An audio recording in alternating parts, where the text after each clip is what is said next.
clearly. Dude, The audio's good. how beautiful is technology, dude? Yeah, It's amazing. Yeah. It's amazing. Whew. Do you want a sip of water? Sure, man. You might have to open it more. It's good. I got it. Okay. So we're on.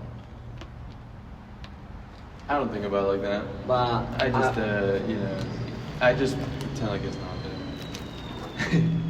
Like, you have to know it's there. That's an important. It's like, just imagine somebody you want listening to this sitting there. That's kind of the context, you know? yeah. Yeah. But sometimes I just forget about that. I don't know. All right. So can I tell you my backstory? Tell me your backstory. Bro. All right. I'm in the middle of mental health recovery from last June to August. I was like in a manic depressive state, and in June I had a career, corporate title and pay. I had a home. It wasn't like my home, but I had stability, financial stability. I had half custody of my 7-year-old son that was coming to see me half of his life, and I was paying for half of his things. You know, I was a dad. And I had some friends of like 10 or 11 years, and my mental shit burnt it all down. I didn't destroy anything with my son. Like, it didn't do anything awful to him. But I was just so lost in my mind, and I was reaching out for help, and it wasn't what I wanted, or you know, and so I was attacking. So I got diagnosed recently with this thing called borderline personality disorder. And the most massive effect for me is it means I personalize. If I don't stop myself, I will naturally personalize everything. You see me doing it with the artwork, you know, I feel responsible about that, right? It's so easy for me to think, to picture myself through the lens of somebody else, or just with all these judgments, you know, just all these judgments. My sense of self has never been healthily separated from criticisms and judgments, you know? And it took getting this borderline personality disorder diagnosis to show me how to separate thoughts from feelings. And I did counseling on it. I did like a 12-week thing where I learned all about this dialectic behavioral therapy, and it's proven very, very useful. But like where I'm at now is, now that I've gone through all of that bad shit, and I will get into the reasons like why it happened and what in previous drama. But now that I've gone through that and picked myself up, right? So I did about 100 days homeless. I pushed all my friends away. I burnt down my entire digital life. I burnt down my professional, my career. I still have a good resume, but no references, you know? So after I did that, I was alone. It was self-harm, right? And I was alone. And I was in and out of mental hospitals, and do you know what like a respite center is? I've heard of it. It's just a place where you can go for a few days. If they take you, then they'll feed you and give you a bed and check on you and offer some group counseling for a few days and sort of try to help you get in a healthy state. You know, you can take showers, that kind of thing. So I did that a couple times, in a mental hospital a couple of times. And now or rather, when I got out of the mental hospital, they convinced me to ask my cousin, which is a bridge that I seriously burnt, if I could stay with them, because I didn't have anywhere to go. I had tried for all the government resources, right? I had tried filing for unemployment when I lost a job, and I went through all of these steps for reaching out that they tell you to do. During that period of homelessness, I went everywhere around this community and looking on any website I could find. It's just like, where do I go for help? I'm not good at taking care of myself right now. I'm not thinking clearly. I have no money. I'm alone. I need help. Is it really the scenario that I'm just left to my own devices out to wander? And so I went and followed through on every community resource that was available, but it still was not much. So what I found was groceries, free food, if I was willing to go there and then bring it to where I could stay and take care of it for a couple days, it would be things that would keep for a little while. Some churches were giving away some food. And then I started going to a church just for the sense of community. And I started working at my cousin's food trailer. And that was really good to just get some normalcy back, because I was still in a crazy headspace. I had the new diagnosis and I had some new medicines, but I was still in a very challenging headspace, extremely suicidal, and depressive, and multiple times a day just feeling just outrageous, overwhelming feelings that would debilitate me, like have me just sitting in a corner crying. So I worked at the food trailer. I got this job at the mall, and I was able to save enough to gain some independence and rent a room in the neighborhood by Epoch. And I moved in there on April 1st. And I'm coming from having burned all my relationships and from dealing with the things I've been dealing with, having been very isolated for at least the last decade. Decade? Yeah, and I haven't made a new friend in over 10 years. Yeah. So I'm coming from that into what you see now, which we're 30 days in or so, of me just showing up to Epoch and trying to use some of the new skills that I've learned to be a part of the community. And it's teaching me so much. It's unreal how much I'm learning from these people. The first thing that they taught me, if you have any questions or anything, yeah, you can jump in. I got you. The first thing that they taught me was that I do have value. They allowed me to have an experience with them, and I saw that they got something from it. Yeah. They told me that they got something from it. They weren't just blowing smoke, and we discussed how we could help each other. And for a very long time, I didn't believe that I was capable of that. Of providing any value. Yes. Like no value. And if anything, you're negative value. The only thing that I can do is go to work and be a servant in society. But like in terms of like having a friend or any kind of personal, right. Yes. So you knew that you could like pick up a cup and like, let's say you're working in a coffee shop, like pour coffee in it and serve it, and that way obviously you're providing value. But in terms of like on like a personal level with another human being, would anybody seek me out for something special? Right. I was certain never. Never. Certain that my brain was just messed up enough that it was not in the cards. And I spent the last several months trying to accept that and getting good at solitude, being okay with being like by myself, right? And what that did was made me a lot stronger.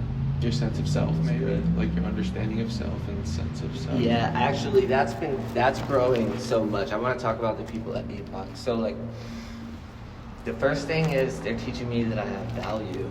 The next thing that they're teaching me is actually really interesting because it's not something I've explored in a long time. But it's like sort of along the lines of dating or relationship, but it's how do I view and interact with people, and what is my idea of a relationship, and if I'm going to try to put myself in any kind of, with a label, not, I really don't like labels because it's not super useful. But if I was going to try to do that, how do I think of myself in terms of how I connect with people, right? Given that I now see that I have new skills, that I am good at being vulnerable, that people like it, and they'll go there with me.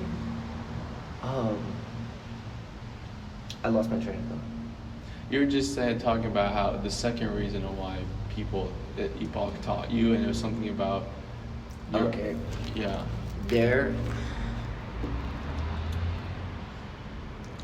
There's a lens that I've sort of learned to operate through, which is very is that a problem? I don't know. Let me check Check it out.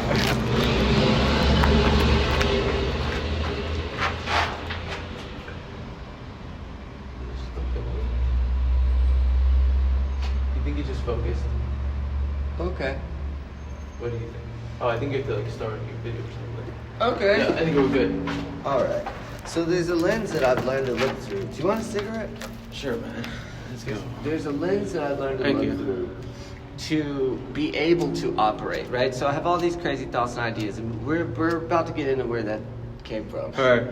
But, and it's been a very black and white lens, right? My way of, you want a hand?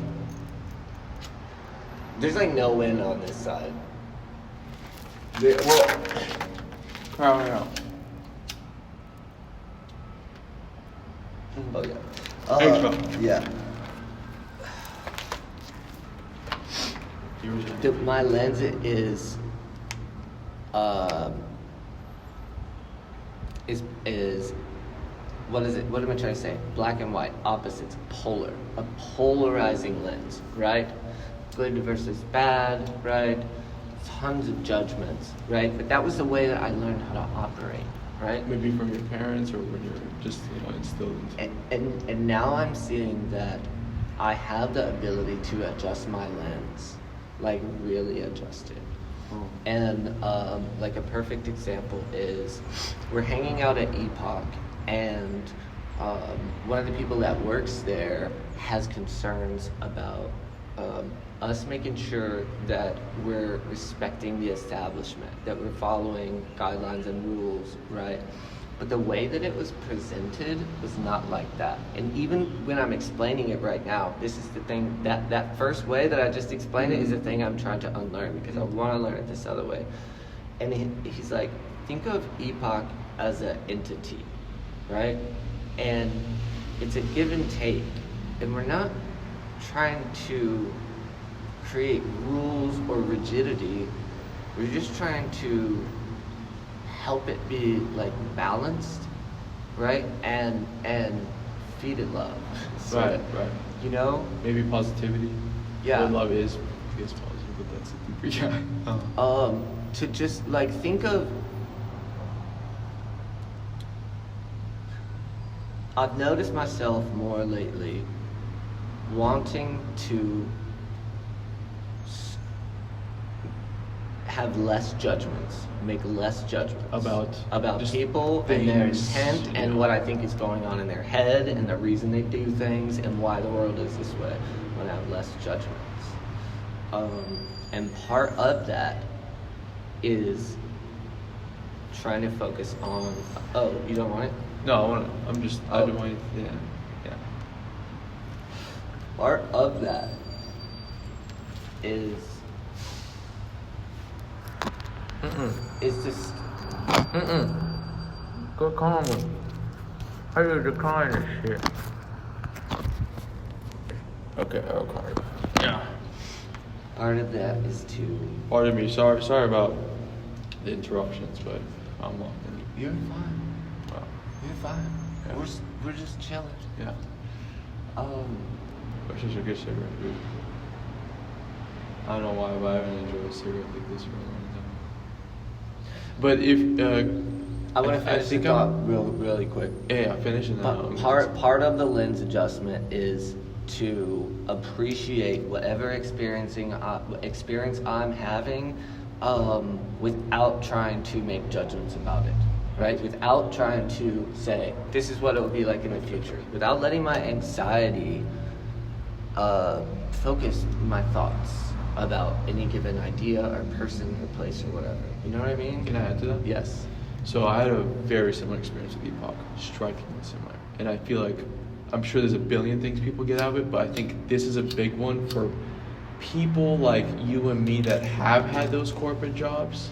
I think this is fucking big, because I'm from Irvine, a city where we don't have places like Epoch. Everything closes at 9. We don't have a single bar in our city. Like, sure, they sell alcohol, but I don't think there's a bar. Maybe in the outskirts, but nowhere near the main city. So there's all these beliefs that are like, you have to act like this and this and this and this, the opposite of Epoch. And then I'm sitting at Epoch, and I've been raised by Russian parents, Russian Orthodox. Now me and my mom are stepped away from Russian Orthodox, but it's like, that's just how we were raised, So I came to Epoch, like very judgmental, just like, let's say 1 or 2 months ago, and I started smoking. I was just sitting by myself, but I'm still kind of riding off that the high of that 3-month Europe trip I went on, because I was just finished hitchhiking.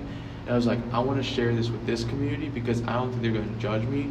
Like, I was sitting at this fancy gym the other day, telling a story of hitchhiking. The 2 guys I was talking to thought it was cool, but I kind of shot too far in terms of like, I was like, I did this and this and this, and the other people at the steamer, these are like really wealthy people. They just like kind of were chuckling at me. Yeah. Like laughing at me. Yeah. Or like not like in a nice way. Yeah, they're attached to their security, and they don't think you're good if you're not. Right. They don't see me as like an excited child. They see me as like I don't know, just like a crazy person. Yeah. And I don't think there is such. I mean, I think there's crazy, but anyways, that's a different conversation. But okay, what I was gonna get to is I was smoking weed with these guys at like 3 a.m.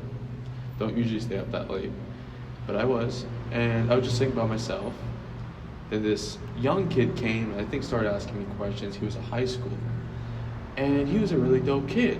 And I was just telling him my story, and then the 2 old guys, Willie, I think his name is, I'll cut out the name, but at the store, and he's like the older gentleman, and he started passing a joint around, started talking to them, and it was just such a good night. I think they left, and I was just having this. No, they were still there, but then I met Ben. And Ben was a very important teacher to me. It was very important. And he was, like, dude with a beanie. I'm just going to say the honest truth. Where I come from, if you see a person like that, you don't interact. You're taught as a child to not interact, and you're taught by society not to interact when you're living there. Yeah. And I thought he was like a, just like a, person that's like, is not a human. Judgmental. I'm sure there's a bunch of things I was judging about him, but I don't remember. It doesn't matter. And we start having this super deep conversation, because that dude brings some good ass weed. And I just start telling him about a bunch of stuff, and he was just listening so fucking well. And he's a Zen dude. He just listens, but he's so present when he's listening, like so present. And then me, the high school, and him are talking, and this person that I guess like you'd call like a freak walked in. I'm still not like super familiar with these terms, so I can totally be misusing them, but you know what I mean. Either. And they walked in, and I said, "Whoa! Like, look at that person! Like, that person looks." I didn't say horrible, because that's even too mean even for me at that time. But it was just, I just said something negative. I don't remember what. And Ben listened. He's like, yeah. The high schooler listened. And then he like waits, and then he's like, it was the way he went about it. He went, people like that, they know their place. Like I'm just reframing how I heard it, but he probably said it much more. Sure. He said it much more eloquently, but people like that can't go anywhere else. If they walk into another like Starbucks or something in like downtown, they're gonna get judged a lot more than at Epoch. Yeah. And I was like, oh. And then the high school one, yeah, I have a friend like that, and they're like super cool. I was just like, I felt, and this part was so insane to me. This is why Ben's like a freaking, he's a wizard, because this especially through, not in the moment, more in reflection, but at the moment I just felt something special was happening. But he felt while he was saying this that I felt like a kid being told by an adult of what not to do, and you're in this like kind of vulnerable mode where you're like, feel like you're being criticized because you're a little insecure. And he like instantly sensed that, and he like literally like basically touches me, and he's like, don't worry, like you're not in trouble or anything. And again, this is all reflection, but even in the moment I was like, whoa, like what? And then he kept going, and he was like, yeah, like, and this is a place where I can come and everybody can come. He's like, I just don't want anyone to ruin that. He didn't say you're bad. He didn't say something's wrong with you. He didn't say blah, blah, blah. He just like was able to combat that monkey so well. I just believe for monkeys, Yeah, but sure. I'm not sure of anything. But he was able to like push away that desire of being like, and I could see that battle inside of him of being like, you're like this, aren't you? You're this, aren't you? And he did make a little comment like that, but he was able to push away that monkey out of him.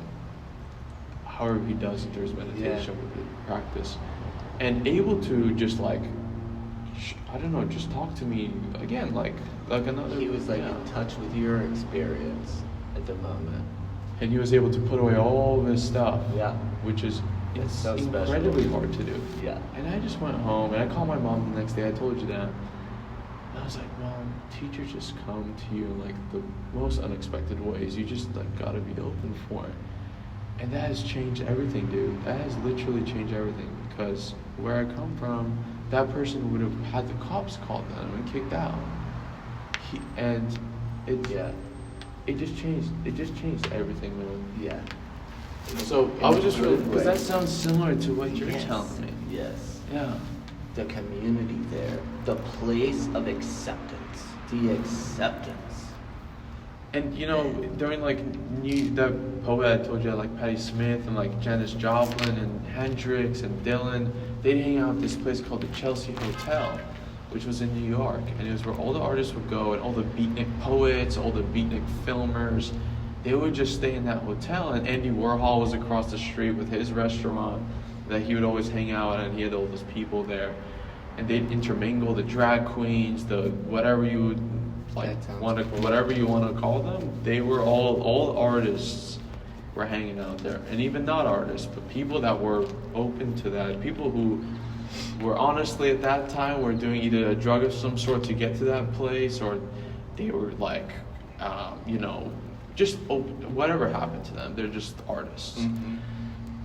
And they had a place like that, community. They go into each other's rooms, like one beatnik poet, a freaking punk artist, Robert Mapplethorpe, that photographer, and they would just collaborate on stuff, leave their doors open, always be hanging out. They had that at this time. And then, I think society goes through these waves of like very high creativity, and then something happens and the creativity goes down a little bit, and it's like these waves. Yeah. And I think it just ends the video because it's too long. But yeah, they had these communities for them, And Are you starting another video? I think I just keep talking, but I'll figure it out. Okay, cool. But they had these communities where they could just leave the door open, come in and collaborate on a song or whatever. That's what we're doing at Epoch. That's what I felt, especially after you brought me to the table for the first time. I was like, I now know what they felt. Because when I was reading Patti Smith wrote it's a big inspiration to this podcast called Just Kids, because she's so poetic. Like in the first chapter, she goes, I'm a kid and I caught the snowflake. She's like, it's heaven's kaleidoscope, this and that. And like, you just like have to put the book down after those lines. And she was talking about that, like being in the Chelsea Hotel. It's a part of the book with having no money, but they came in and they liked their art, and they're like, okay, I'll hold this and I'll give you a room, because the guy, it's an artist hotel, and they would like, the owner of it would like, he'd like, okay, give me an art that I think is valuable, and you can stay, and then you're gonna, whatever, you figure it out. Oh, that's sweet. Yeah, and to everybody, Janis Joplin would go there all the time. Hendrix would hang out there, dude. And I was reading that. I was always like, oh my God, I want to go to one of those places. But there's nothing like that today that I know of. And when I was sitting there that night, I left and I was like, now I know. I know a shred, a small percentage of what they felt. Well, you know what we have to do? Roughly. We have to make that feeling a reality for others, right? And that's, yeah, there needs to be someone to do this, because again, that's part of the objective with the show, because you have to be careful about how you do it. You have to kind of, there has to be someone that really understands what needs to be needed, and be able to filter out who comes in and out, because I don't think there should be a like a wall for entry. So it's a really hard dance. I don't know how to go. What do you think about that? You know what I mean? You can't just let anybody in, but at the same time, maybe you can, because I think you can. Yeah, you think you can? And this is just my current take, right? Yeah. I think that the principle is that no matter who someone is, what they've done, what they look like, how they communicate, if they are willing to be peaceful and vulnerable and share, then I want to thank them for it. Yes. I want them to know that I'm so here for it, and their shit fills me up. Yeah. You know what I mean? Yeah. And I want to share mine, and I want to try to offer like guidance. I was talking in therapy about it today, man. There's 4 people there that I have helped break out of the shell a little bit. Hey, that was going to be one of my questions. What would, you can continue on your thought, but I was wondering what you would say to Pete, because I would do something like that too. What do you, if you were to go back to that position where like you had all of those things and you kind of felt things were kind of spiraling down, would you have said anything to that person if you had the chance now? You know what I mean? Or what would you say to another person in that's in that spot where like they have all these things going and it's kind of, they feel something kind of slipping, they feel like it's slipping good. It's okay. It's okay. It's okay. Slip with us. Slip with us. Does that make sense? Totally Is that makes the sense. response? Totally makes sense. Slip with us. Yeah. Right. Like, you're not alone. Yeah. You don't have to slip on your own. Yeah. You can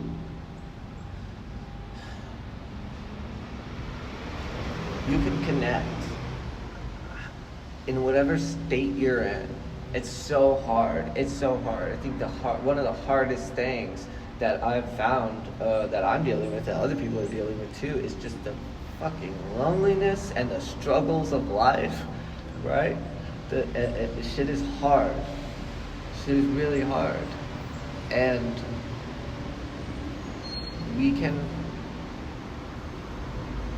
we've shown each other, you and I have shown each other that we can get over it and still like get over it together, like, Yeah. and be there for each other and still have a good time. Like when you're around people whose energy is, it's okay, whatever you need, it's so much easier to dig yourself out of a hard spot. Yeah. You know what I mean? Yes. Even if you were just around those people and you know that it's there, right? That interaction is so valuable, at least for the people here. And I tend to think that most people could do with a lot more of it. I wish that we could share these ideas and these sentiments and the work of it with everybody. Because it's, I don't like the word work, because fuck capitalism is in my head now. But the ownership of showing up, of being consistent, of when you do accidentally put your shit on somebody, there, acknowledging it, being open to feedback, you know, just in tiny little ways. I'm not talking about in a big way. This guy messed up my new necklace last night, and my initial reaction was I shoved him, right? Not with my hand, but with my shoulder. I like put I body checked him away from my shit, and then I asked him if I could hit him because I was mad, you know, and within 3 minutes, I have processed it and apologized and explained myself, and it was really well received, and I got back the affirmation that my challenging of my shit was appreciated. You know what I mean? Yeah.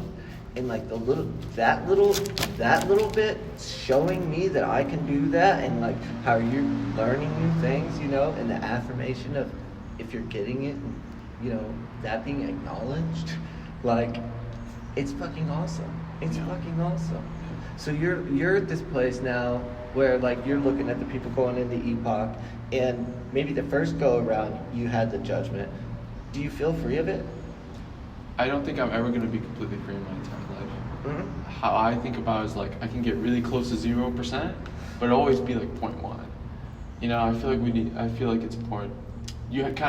For me, I have to think like that, because if I ever think it's 0, it'll just creep back in. Oh, that's not there. And then I kind of, you know, we all have our own perceptions of how our mind shifts, but sometimes I have these kind of somewhat mechanical views where I kind of place values in certain places. I'm like, okay, you always need to be at least 0.0001 in it so that I can be conscious of it. Because if I tell myself, no, there's no more left, I'm good to go, I think it'll creep back in. But I'm learning. I'm a young guy, so I'm still learning. But I mean, I'm learning. Yeah, but I think my percentage has gone way down. Yeah. Yeah. Yeah. It's a good feeling, yeah. It's amazing. Have you talked to anybody that you thought that you would otherwise have a judgment about? I would have a judgment about you. I wouldn't talk to you like when I first moved here. No, no, I wouldn't talk to you. I wouldn't talk to Ben. I wouldn't have talked to the old guy smoking weed. I wouldn't have talked to the high schooler. I wouldn't have talked. And I'm not even like an antisocial guy. You see, I'm pretty good at talking. It's and now your life is so much fuller for all of these talks and this connection. But I was also very lonely. And I completely self-isolated. And I've always had a hard time making friends as well. And I felt like the friends I did make at home didn't understand me. Like if I would like dance, and I'm not bad, I'm actually, I'd say, decent at dancing. If I dance really hard, they would like call it cringe or stuff like that. You know, and it's like none of my friends like to dance. None of my friends like to do that kind of stuff. So I felt kind of caged in that friend group. So that's why I moved out here on my own. It's part of the reason, but I also just wanted to completely go to a new place. And yeah, I didn't make friends for the longest time until when I moved here, I moved here with no money. My mom wanted me to stay in her mind, and my brothers obviously need somebody at home. But I felt like I wasn't providing value anymore to my brothers, and I'm sure that sounds like harsh to myself. But sometimes it's like, I need help with this. I'm not feeling it. But no, I don't never tell my mom that like I have a horrible living situation. Because I'm a strong kid. I'm gonna fight through it. And then I'll tell her after I conquered it, like, yeah, that's what I was going through. Do you live in your car? Yeah. I did that for a while last year. So when I moved here, I was living in my car for like 4 or 5 months, but I stayed super busy. I was boxing in my gym, this and that. And then but my goal was always money, to get a certain amount of money. Then I joined a sales company, and it was pretty free. And I made like 25 grand in my first month. Yeah. Because I'm really good at sales. But this company was like just exactly my thoughts were I need money, and I found that. That's amazing. That's a fantastic return. Good job. And I worked. When was that? Last year, around this time of year. And I worked there for 2 months. I even flew a old friend out that was friends since 6th grade, because he's also pretty good at talking, to have him working at that company. He quit because of a multitude of reasons, and I had by far the most money I've ever had in my life, and I was also by far the most depressed I've ever been in my life at the same time. And I just completely got the balance. This is just how I see it. I completely got the balance wrong. I wasn't doing any artistic expression. I had not a single friend. Everyone at the office kind of treated me kind of like a celebrity because I was doing so good. And they looked at me completely different because now they know I have all this money. Whereas a second ago I was homeless. So I went from being homeless to everyone looking at me like, well, I know in reality they don't care because I stay super clean and stuff because I like just, utilize the gym and stuff. But, that kind of insecurity that like, oh my God, they're staring at me and like they're judging me. And I'm sure maybe someone is, but for the most part, I'm sure they didn't care. But I went from that to literally like in 1 week being like, they're treating me like a hero of some kind, or like someone they want to date, someone they want to go to restaurants with, someone they want to, all of a sudden hang out with. But it's obvious that it's not because of me. They want to hang out with me because I'm good at this thing. Yeah. But what about the rest of me? Yeah. What about the me that was just homeless boxing in the gym every day? What about like all the other things? All they see is money, and I had to put up a front. I'm like I didn't really talk to people. I had no friends. I bet that was hard. I had no friends, and I could have easily made friends, and everybody wanted to be friends with me. And there is definitely people there that would have treated me like a normal person. So this is part of this is just how it happened, and I like to take a lot of responsibility. I think a lot of it, and if not anything, all of it was me, because there were people there that were very intelligent, that were just really fucking cool people, and even that like wore cool shit like we do. There were people there like that obviously had psychedelic experiences, and I talked to them, but I wasn't vulnerable, and I didn't let anybody in. And I was just completely alone. That friend I flew in was having a hard time adjusting, and I was kind of taking care of him instead of, because he's a youngest sibling, I'm an eldest sibling. I think that has something to do with it. But I felt like I was taking care of him, and that it wasn't somebody I can share all my shit with. He's not mature. He wasn't mature. He never left home. Whereas I'd rapidly matured from being homeless, and boxing, that also matured me a lot, because getting in sparring in the boxing ring the first time is a psychedelic experience. Oh, that's awesome. I want to try. Yeah. Getting your ass beat, especially when you're like me, you've been training for like 2 months, and like you think you can mess something up, and then dude just like comes in a tank top and just rocks you, and you have a horrible headache the next day. It's like, that teaches you a lot. Do you want to fight? I'll show you some things, but I don't believe in like actually fighting. But okay. But like I'll play spar with you. I'll teach you stuff. I want to see who wins. Oh no, then there's a lot of gyms where you can do that. Okay. And I'll tell you the gym I was at. Yeah, no worries. You'd like it. It's not expensive. But so then I worked there for 2 months, and I just walked out, and I just quit.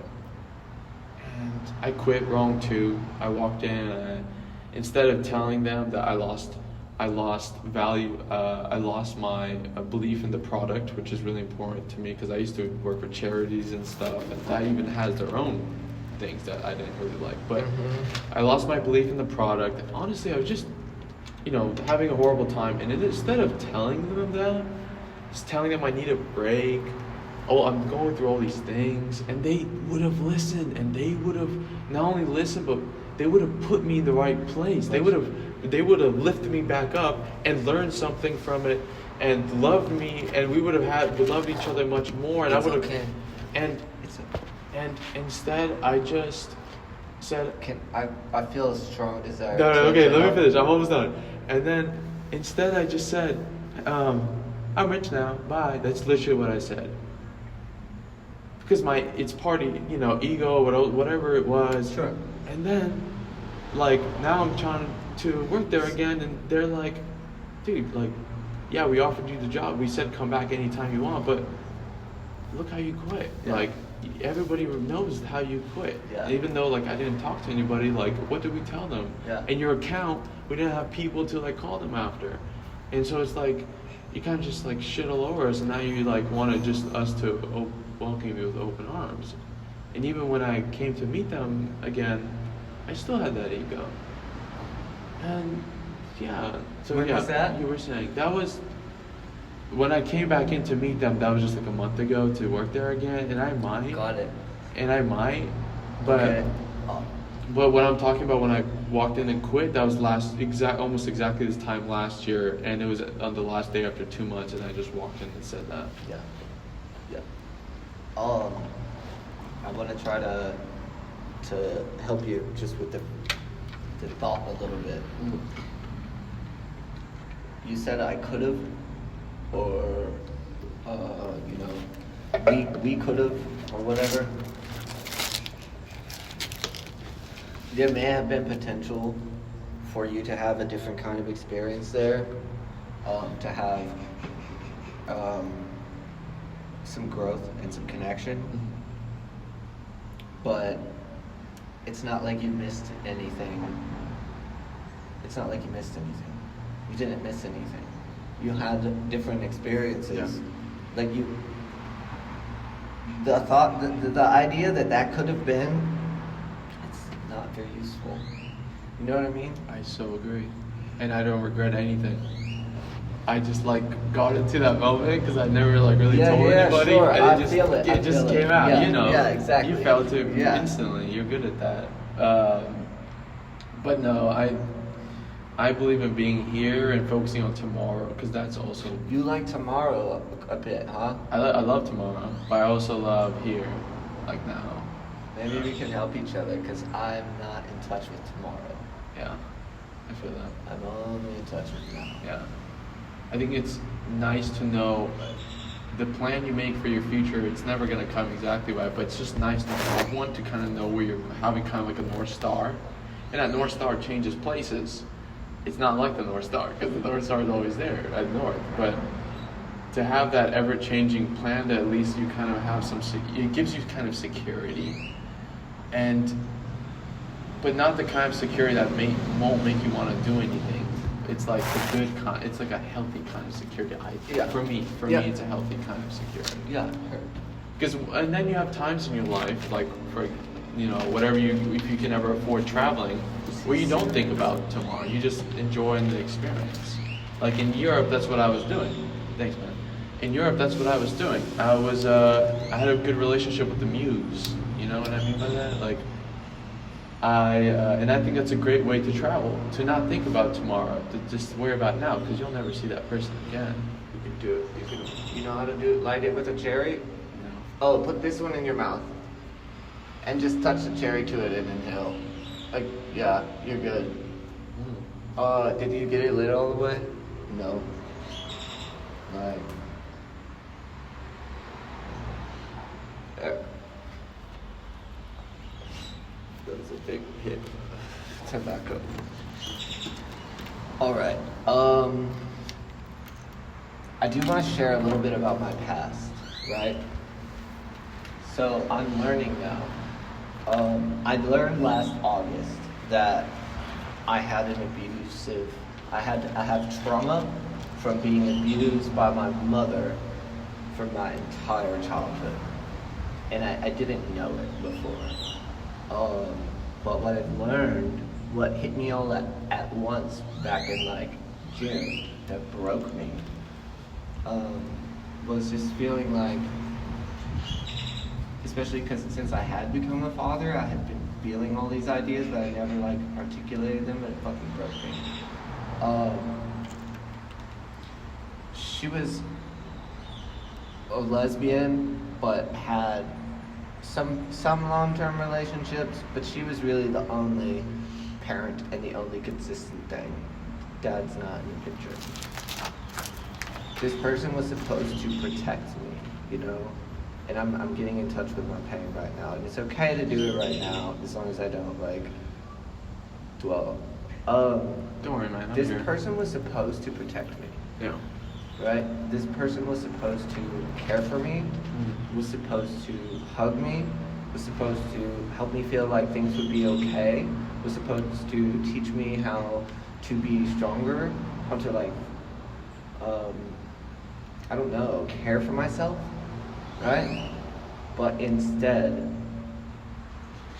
they made me think that my thoughts, my ideas were irrelevant, and that I should be acting how they want, thinking what they want, being interested in what they want. No autonomy. And I was on like one form of like Ritalin or Adderall or whatever, heavily medicated. Started when I was 5, and she just kept going with the meds. And I didn't know any better. I just couldn't fucking think for myself. You're talking about your mom? Yeah. Yeah. At the same time, she was consistently hurting me physically, like pinching, grabbing the neck, squeezing me real hard. No, not scratching, but like if she's mad at me, go up and like do that shit, you know? Or like in the morning if I'm getting ready and she doesn't like how I'm holding, jerk my whole body around. Or like if she's messing with my hair, because apparently she had to fix my hair every day until I was in high school, she jerked my head around real fast or whatever, you know, look over here, you know, just not nice. She also made fun of me a lot. Told me that I looked weird, that I was too skinny, that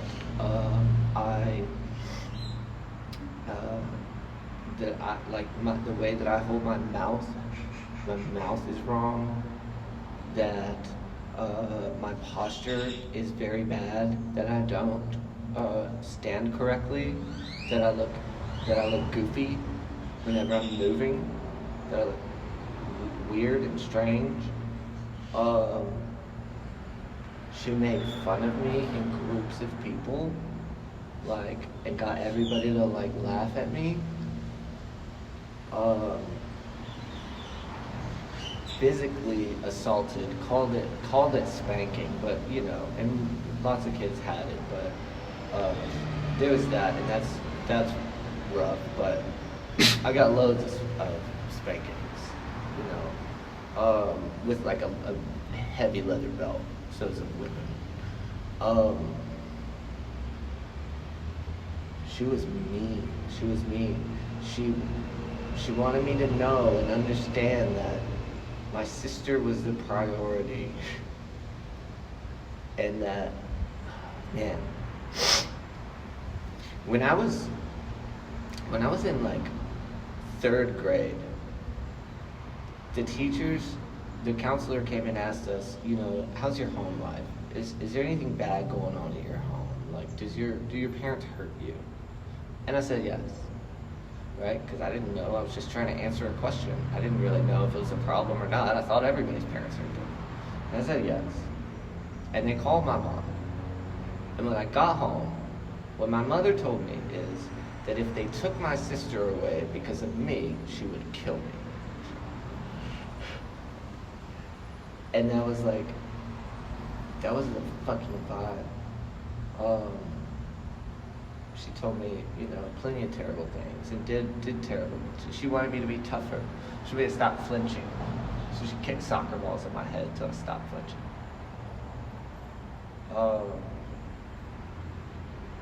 She wanted me to be tougher, so she shoved me around.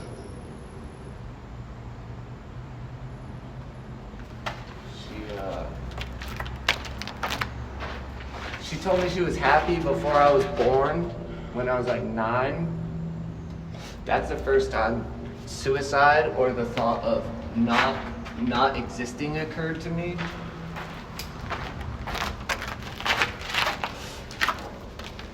At the same time, all of this mean stuff was happening. She was treating my sister well, so involved in her extracurricular activities and with her friends and groups. And you weren't? I mean, I was her pet. Your mom or sister? Oh, my mom. And your sister's younger? Just a year. But at the same time, while she was doing all this awful shit, she would be telling me that she loves me more than anything, and I'm the most important person in the world, and everything she does for me. Do you think she would? What? Oh, I don't know if it matters. I'm not there, not right now. And you know, there were several traumatic events throughout my childhood that involved being hurt, bullied, or threatened that seriously stand out. And when I got away from her, I swung the other way hard. When I turned 17, I became a fucking thug. I made some dangerous friends, and I wanted to feel dangerous, and I learned how to feel dangerous. And I went into scenarios that could have easily gotten me killed, just to challenge anybody to fucking try.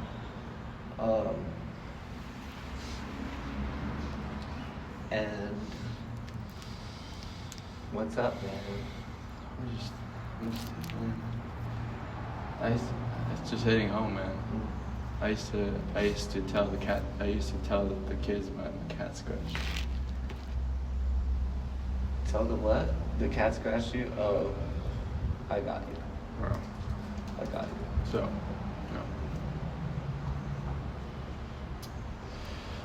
no. So I did all of that, and then I got thug, and I learned how to be hard and dangerous, but it wasn't really good. It wasn't very great for me.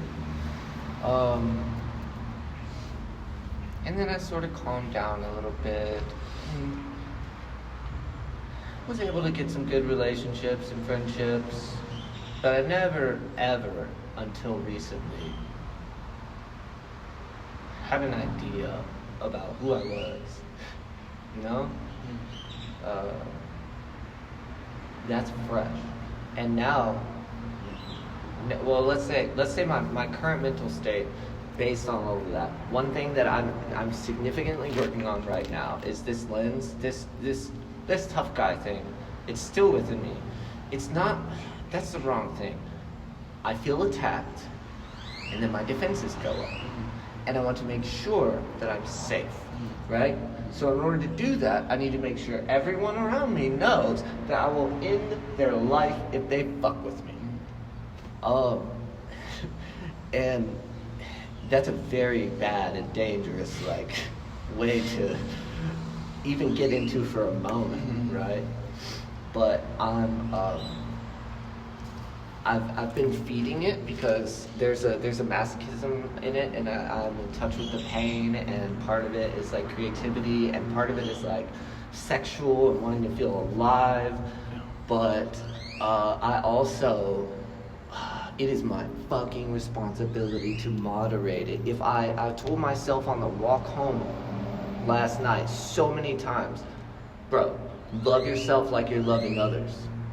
It is my responsibility to not operate that way. To not, I wrote it down, fuck.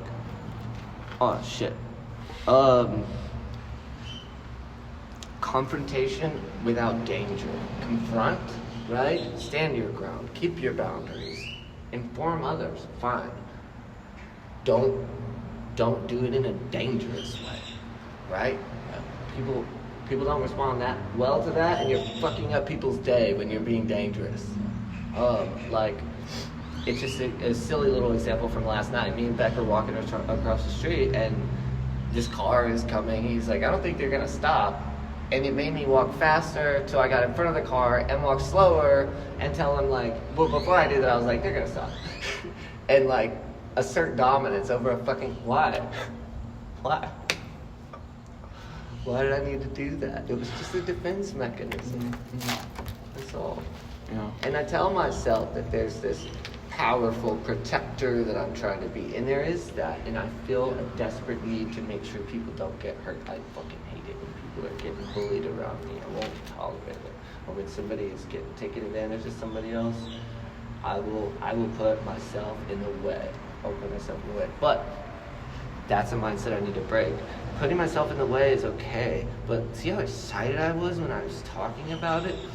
You almost were looking for It's it not instead of letting healthy. it. It's not healthy, right? I know that I have this giant, massive attack inside of me, and that I can rip somebody's fucking skin off with my teeth, and it's fine. Is that relevant in most scenarios? No. Not even, no. It's not worth thinking about. I don't need to be in touch with my capabilities and like protecting myself as fucking much. You know what I mean? And now I'm trying to unlearn this dynamic where I've taught myself that it's okay, man. You gotta stand up for what's right. It's okay to fight sometimes, and it is, and it's good. Fighting is good. Let me say it this way. Some things are worth fighting for. That's it. Some things are worth fighting for. Whether you're gonna win or lose, whatever. Some things are worth fighting for. But I'm on the path right now to letting go of the aggressor in me, you know? And it's really powerful because it's allowing for, when I can do it, it's allowing for a lot more vulnerability and a lot more healthy experiences on my part, right? Just let people in. Let. There was a guy at the bus stop the other day. He was in his truck. He had the system all the way up, and he was blasting his music. It was an outdoor audio system in the bed of his truck, and his windows were up. So he was just blasting the hood. And I had my fucking earphones in, and I couldn't hear what the hell I was listening to. So I took him out, and I made hard eye contact with his window, and I gave him a double bird, right? And I was like, I cannot fucking hear my headphones, right? And then he rolls the window down, and then he's trying to be like thug. It doesn't really matter what he looks like or whatever. And he starts talking shit, and I grab my nuts, and I wag my tongue at him, right? And then he comes and pulls up behind me, and then I'm like, all right, I'm gonna be a punk ass to this dude. I'm gonna engage with him, but I'm not gonna fight him. Like, he's trying to be aggressive, and now I'm like, bro, I'm on the way to a fucking birthday party. Leave me alone. I just don't want to hear your shit. Get fucked. So I'm talking shit, but I'm also sort of being in my own space and letting him know he's just bothering me. But it was a very punk. He drove away, right? He got out for a second, and he got back in his truck. And I guarantee he had a pistol in there, and you know, it was stupid. It was dangerous. And we're smiling, right, about it now. It sounds like a badass thing to do. Challenge somebody, great. Didn't fucking gain me anything. I know I can challenge people. I know I can challenge people, but it was dangerous. You don't know who's in the truck or what kind of day they're having or what they're on or why they're doing what they're doing, you know? And my fucking reactions and my judgment and my hostility that I brought, however warranted we think it is, just not in fucking touch with the dynamic that is actually going on there. Like, I could have easily, like, just gone up and tapped on the window and be like, dude, I'm just trying to hear my headphones that I can't hear. Or I could have said something on other people's behalf, because it really bugged me that he was fucking up everybody else's day, but still, I want to get past all of that. I'm learning about it. I'm learning about it, like, in the last week, which is really good. Massive progress is being made. Yeah. It's so good. Yeah. Yeah, that's kind of where I am now. And I want to make sure that you and I keep facilitating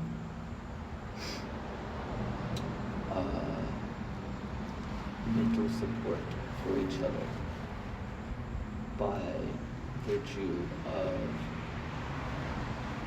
just communication and being good, like being around, you know, or staying in touch or something. At least for now, right? We're both in this place of like fucking growth, and it's important that we embrace it for ourselves, but also share our journey with others, right?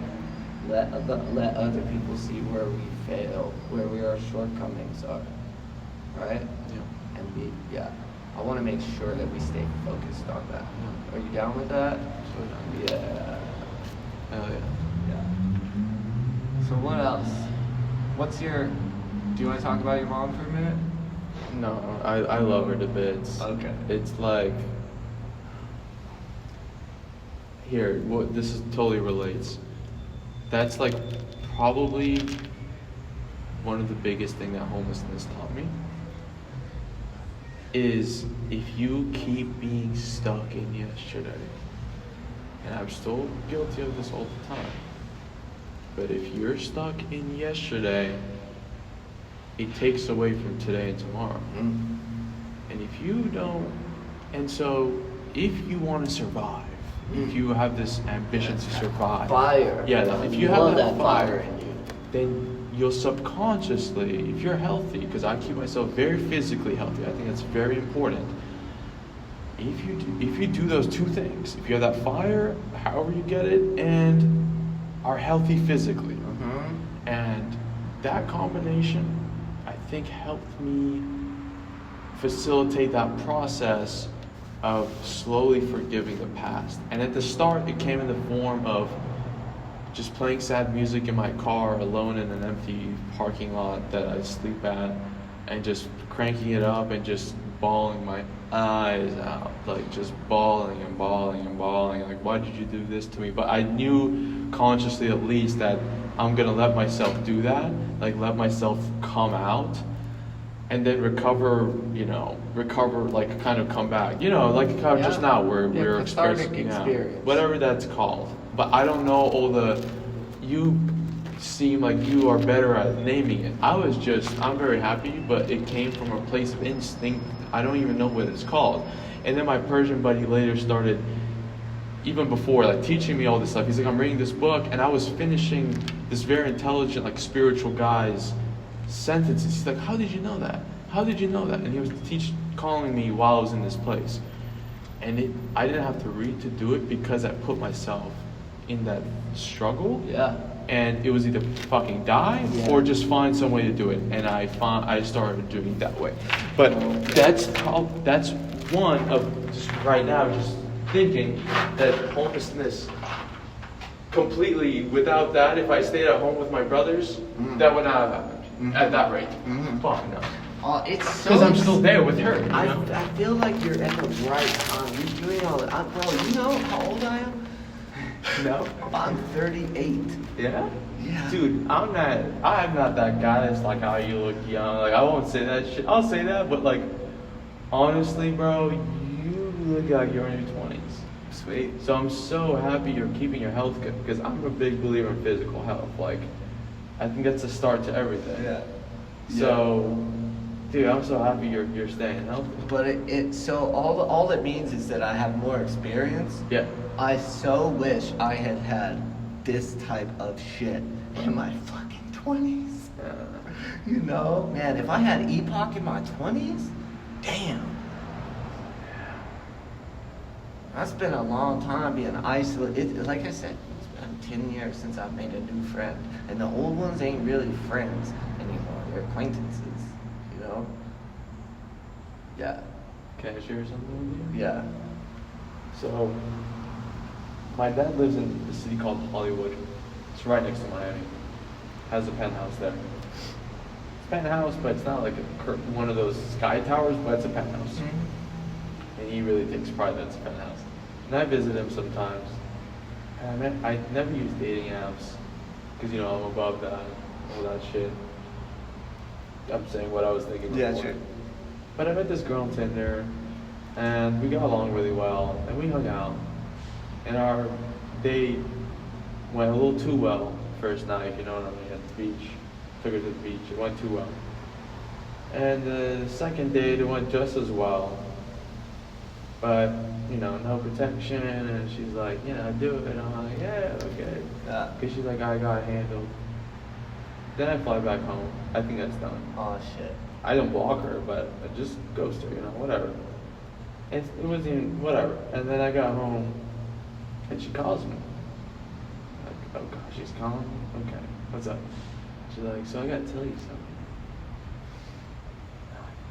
When was that? This was last year. It's around the same. So when I'm telling you, this was before I moved out here by myself, which was probably like February or something. So this is at the start of that story of that homelessness when I haven't even, I'm probably boxing, No, but at this time it's before I moved out here on my own. I flew back home with my family. And so she tells me, and she's like, so I thought that the plan B carried over to like a few days later. I thought it carried over. And, but nothing is for sure.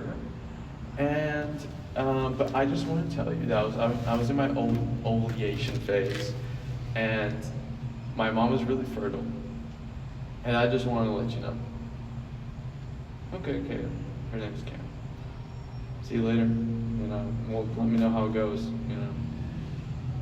And fast forward, she's like, I got a pregnancy test, it's positive. Like, do it again. She got 1, 2 more. She did like 3 or 4. All came back positive. And so then I was like, okay, now we need to have to talk. So what are we doing here? She's part Filipino. And she's like, we don't believe in abortion. Okay. And I was like, okay, so what are we gonna do now? And there was still somewhat of a conversation to keep her on. She was still somewhat open to it.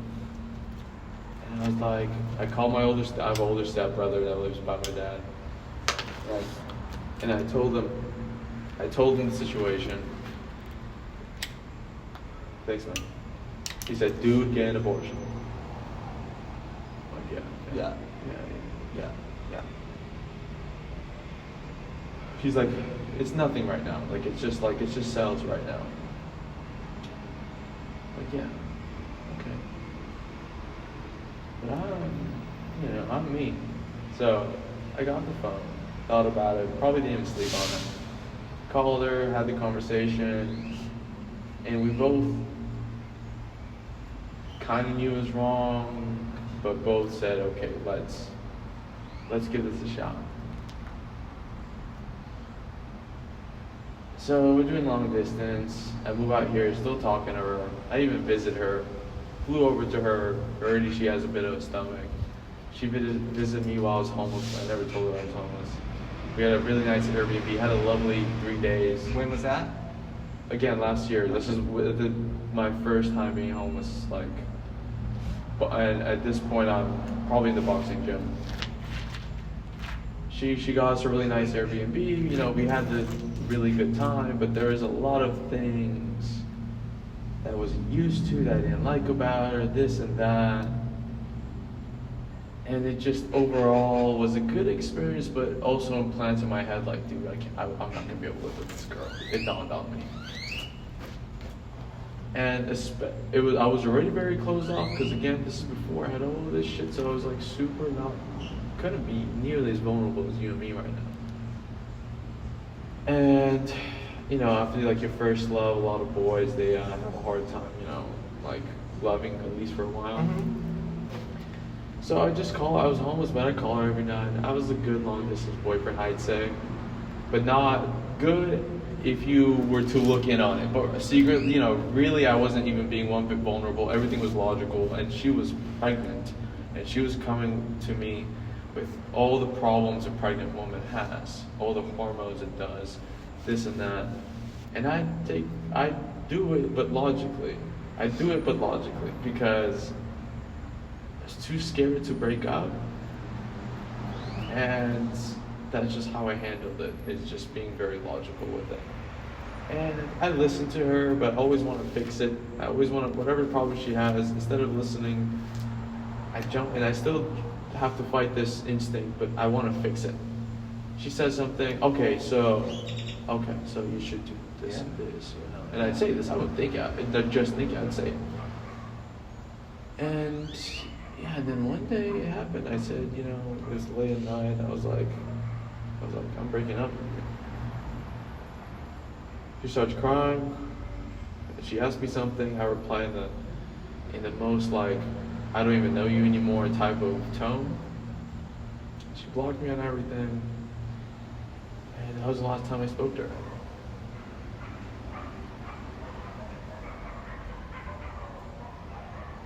her. And yeah. Yeah. So is the baby here yet?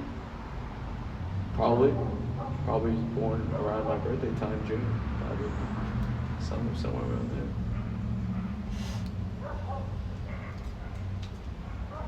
I'll share something more if you turn the tape off. You'll share what? More, but I'm gonna put the audio. May I start the sentence over? No, keep going. Okay. Just go, dude. Just go. Don't worry about it, man. So, now, you want another cigarette? I still have a bit of this. Can you give me a light? Now,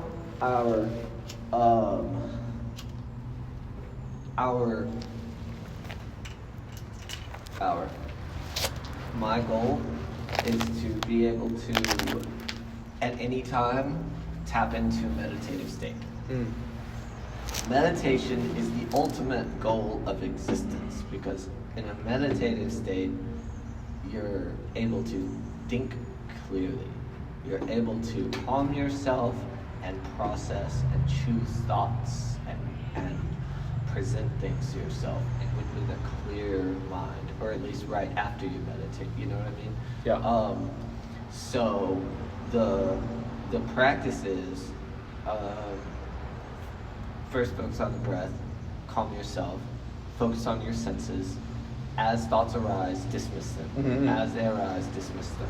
Continue coming back to the breath and your senses until you're at a place where, for at least several seconds at a time, you are continually experiencing a clear mind, right? Once I have the clear mind,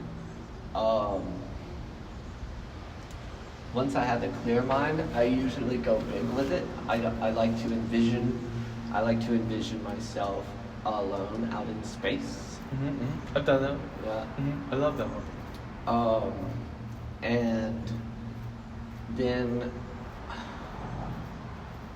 then I'll do a couple of things. One thing that I regularly go to once I'm in the meditative state, unless I'm actively trying to like calm myself down. If I'm just doing it for the sake, is I have this like prayer, so to speak, and it's like, okay, first I try to just acknowledge what's around me. There's life that's around me, down to the smallest, and inside me, down to the smallest little thing that is making a choice. Yeah. And then go big and broader, and then once I've got the entire Earth, I do the fucking Milky Way, and then I do the whole universe, right? Until I feel like I am tapped into everything that lives. And then once I have it, I offer strength. I just give myself anything, anywhere that does not feel strong and secure right now. I've got you. You are protected. You are mine. I'm here. Like, you know what I mean? Yeah. Yeah. That's like I love doing that one. It's so powerful.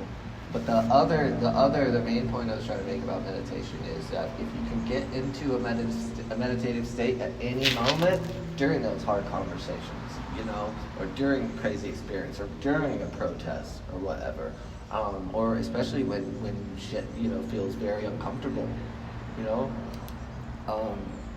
there's so much power in giving yourself a reset. Right. There's so much power in, as we're saying again, there's so much power in giving yourself the space, the time, the moment to have peace in your mind before proceeding, before continuing to interact, right? Yes. I love when I remember and I have the strength to do that, and Yes. I want to do it more. Yes. Yeah. No, for me, it's become a daily thing, and that's only been very, very recently. And it's also realizing, you know, it's now there's a lot more information on it, and Ben helped me with this too. But like, I asked Ben how do I get into meditation, and he gave me the most yogi answer. He went, go visit the Austin Library, go do this and that. That's like a very yogi answer because they're so like deep in it, and they believe that like you just be, you know, I don't know, I'm just guessing. He's so smart with that stuff, but you know what I mean? They're just like, I've just heard this somewhere that the reason why they give that answer, and I only heard this on a podcast later, is it connected because they're like, yeah, a true like experienced person, they're not gonna tell you to like sit and do this. They like tell you to just somehow go be. Go learn about it. Something, no, not even Go learn have about the it, just like go live, no, just like go live, and then you'll like come to, or something. I have no idea. Very interesting. But then this other very successful Indian entrepreneur was like, yeah, that's what experienced yogis give, but how I got into it's really helped me is like, I started with desiring a clear mind, and then I just started doing that. Mm-hmm. But I had my first experience with like a guided spatial meditation, and he said exactly to do that. And I remember it was like, I actually transported myself there. And then once I opened my eyes, I was like, whoa. I was sitting in a studio at the gym, I was like, what the fuck? Mm-hmm. And I called my mom the same day, the same night. I guess it's a reoccurring theme. And I was like, Mom, I just had this experience. Have you?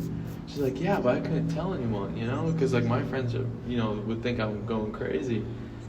And I was like, yeah. But there's all this woo-woo stuff about it. And people today say like, I meditate. They don't even know what it means, I feel like. But it's really just... There's so many, I guess, like different people say in different ways. Sure. But for me, it's just sitting and focusing on one thing, like breath, or just sit. And the ultimate goal is not to focus on anything. But for me, I first have to focus. I'm not there yet. I focus on my breath, and rarely think I can get to that place. Yeah. But I just focus on my breath, and that already has done dividends in my life. Can you do it now, you think? No, If, I mean like... If, you mean just like while talking? No. Like, do you think that if we took a couple moments, like quietly, you could do it? I think so. Yeah, you want to try it? Let's go. Okay. Yeah.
Yeah. Did you achieve?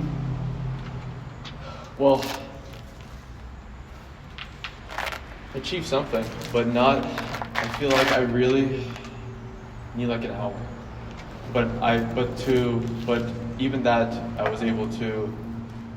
Can you acknowledge the nothingness in that think- short amount of time? I don't know. I just focus on my breath. I'm not. Can you be nothing? that Oh no, I'm not quickly. like that. No. No? No. That takes me. I don't think I've ever reached that state. I don't think I've ever reached. Have you reached that state before? I Like did just now. nothingness? Yeah, you did just now. Yeah. You became nothing. To be nothing. You became nothing. Yes. Right. To forget all. Yeah. To not have a thought. Yeah. The longest amount of time that I held it while we were there is like 6 seconds. Yeah. But I came back to it about 3 times. Yeah. Yeah. But it's really powerful. I love it. I love it. What if I can do that? What if I can do that? And save myself from making stupid choices in the future. So what is that like for you? What? The meditation. What is it like for me? Yeah, no, what was this one like? Like, what are your... I was thinking about how the camera's gonna do the video thing again. I was thinking about how I was gonna have to return this. I was thinking about what I'm gonna have to do after this. But there were 100% moments where, but they Yeah. kept coming back. But there were moments Yeah. where it was just the breathing. But that's what it was like. Interesting. Yeah. So you're still having a little bit of a developed thought, right? Yeah. I think I remember getting there with developed thoughts. Now at the beginning of a thought, Yeah. right? So I don't have the camera and returning equipment. I have no. Yeah. You know? Yeah. And I had some of those too in there. Yeah. Yeah. Yeah. And then for sure, I think, let's see, what got me distracted the most? What got me distracted the most was the vulnerability of trying to achieve it and feeling like there's like a time limit or something. Right. I'm supposed to be doing this like with you in the moment. That's still cool. Yeah. Yeah, man. Fuck Hey. yeah. Fuck yeah. What do you feel like? I feel amazing, dude. I feel like I need to get some more water. You want to exit the tunnel? Yeah, come back or just leave? No, probably go. Like, what time have we got? It's 5:30. What? It's been 2 hours? It's 5:30. And Dude, I feel like I've been talking to you for a couple minutes. What the hell? This tunnel. I really do want to check out the protest Okay, in the dude. Capitol. Hey, we can just do this another time, but I think. Wait, do you want to keep going? I think that was amazing. Do you want to keep going? I'm down. Keep going. I'm down. No, Let's keep do going. volume 2. Let's do volume 2, dude. Yeah, because, like, I'm really fast paced. This has been a lot for me, and I think I'm ready to sort of embrace fun now again for a little while. Yeah. Yeah. And like reading a book, I believe in like 90-minute increments. That and sure longer, but like taking breaks in between them. Yeah. And then like if we do it next time, we'll sleep on this combo. This combo's already like connected a lot of things about me. Yeah. Yeah. Do you want to come back into this spot or do it like at Epoch or something? Dude, I'm down for whatever. You like playing with your body. Yeah, I know. I Oh, do yeah. yoga, yeah, and I do Brazilian jiu-jitsu and like all that shit. Yeah. Yeah? Yeah. I roll it around. But you don't want to fight? I'm gonna compete in Brazilian jiu-jitsu eventually, but not boxing. But you're not interested in like the contest of fighting for fun? For Brazilian jiu-jitsu, yes, because that you have to watch your joint health because people are constantly trying to pull shit out of the socket and choke you out and get you an arm bar. But at least I can strengthen my joints. Whereas for boxing, if I want to get good, I'm gonna have to constantly get hit in the head, and I value this. And I mean, you see it with boxing, because with boxing, it's kind of like football. You're getting Concussed. You're getting concussed, but you're getting hit like 100 times a minute. Oh, yeah. It's not just, you get hit hard. Like in MMA, when they have like those small gloves, because I watch UFC, they'll hit you, they'll knock you out. That's horrible for your brain. But in boxing, they'll knock you down, and your ass is getting back up, and it's boom, boom, boom, boom, boom. Yeah. Whereas MMA is more like bum, bum, bum. Yeah. Boxing is like a billion times until you get CTE. Yeah, I've never had interest in a boxing match because I in fact, Brazilian Jiu-Jitsu, that sounds fantastic. I'm not disciplined enough to only stick to that, right? Yeah. And I had to build that discipline. I wanted to do a bit of everything, so I also still do kickboxing and Muay Thai, but Yeah. But I Oh, you should show me a couple things. yeah, I could totally show you. But I really do want to see, like, can you humble me? Oh, and I don't have gloves right now at this sound because I was pinched by really nice gloves, but I don't mean like at this moment. I this is totally not an empty promise. Once I get on my feet and then I'm able to just buy stuff again, yeah, I'm super down to get us some boxing gloves and get in the park or something and tag you up a little, but like nothing like insane. Oh, so you want gloves? No, not with bare hands. I'd never do it with bare hands. Okay. Yeah, no, that's not safe. Okay. Yeah, It's not. it's not safe. All right. Yeah, because I don't, dude. Yeah. Oh, part of me wants to respond to getting hit hard. Yeah. I want to And feel I like, can hit you harder than boxing glove. I just got rocked. Now my vision is spinning, and I still got to be in this fight. That's what. Yeah. No, I'm down to do some sparring with you. Just teach you some things, but That'd be cool. I think we can humble you without knocking you out Without for knocking sure. me out? We can Or hurting we me can- too much? Exactly. We can 100% do that. Okay. But that experience in the first time in the boxing gym in the ring, man, I wanted to say this later, but man, I think you really like boxing. You think so? Yeah, man, yeah. What is it? It's like you'll start training and then you'll do light sparring and then one day you'll throw yourself in the ring and they're not gonna kill you because you'll say it's your first time, but they'll fuck you up. Dude, my first time here, this will be the last thing I'm gonna say. Yeah. My first time in the box. So my first opponent was a young dude in a tank top that just wanted to beat someone's ass that day. He did pretty good, but he laid off the head a little bit after he realized it was literally my first time, and he started just hitting me in the abs. My abs are super strong, but he's like, because it's all the rotational torque. Awesome. And it was great. But even the ref was like, the black dude that was reffing us was like, hey dude, like, take it easy on the body, Yeah. Okay, that was my first opponent ever. That was like, I've done like light sparring, but that was the first time where it's like, go. And then, I think my next opponent, I sit and watch. And this gym is known, the main guy, he's trained David Bowie before. He has pictures of him training David Bowie on the wall. Yeah, this is a legit coach. But he's really well known for training woman fighters really well. And you're a dude, you think women can't fuck you up, but even after, I was already going through like reflection, like growing, like, what the fuck, my eyes open. And my next opponent, this girl's fighting one dude, she has a fight coming up, has a little like Band-Aid on her nose. Sure enough, the guy gets out, and the old trainer, probably like insane, one of the best trainers probably in America, points at me, but he's real old, goes, you. And I'm like, okay, swap the girl out, right? And I'm thinking in my head, I get under the ring. All right, I get just my mouth guard, bite down on my mouth guard. Okay. Sure enough, the girl's still there. He comes up to me. He says, if you hit that girl in the nose, I'm gonna have someone break yours. And he's been extremely nice to me. He says we're buddies. We're buddies. Yeah. But at that point, he was so fucking like, okay. Yeah. Okay. He wasn't fucking right. I get in, and even I knew that I wasn't gonna be able to hit her nose, even if I wanted to. Oh, really? This girl, way lighter than me. I'm only 180 pounds. I'm like for a guy, because I run and do all that stuff. But she was way lighter than me, and she beat my ass. That's like, awesome. And she like was doing this mantis stuff. She was like fucking doing all this shit.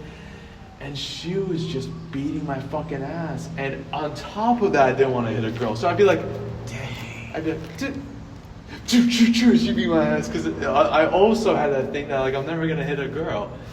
She beat my fucking ass. And then I had a few more opponents after, one of which also beat my ass. But I did a lot better after that because the people let me play with them. But that when I sat into my car all sweaty and had a horrible headache, slowly the mind started opening, the ego started dying. And I say that was like a spirit, whatever you want to call it, Yes, sir. spiritual, whatever, psychedelic. Humbling. It's just an extremely humbling experience. The most probably in my whole life. Awesome. I don't want to be locked into boxing. Yeah. I'm gonna have to use my whole body. Yeah. Yeah, and Yeah, try yeah. to take yours where it's vulnerable. Yeah. Not just focusing on. Yeah, I this. got you. Yeah. Yeah. Yeah, man. Cool. All right. Yeah.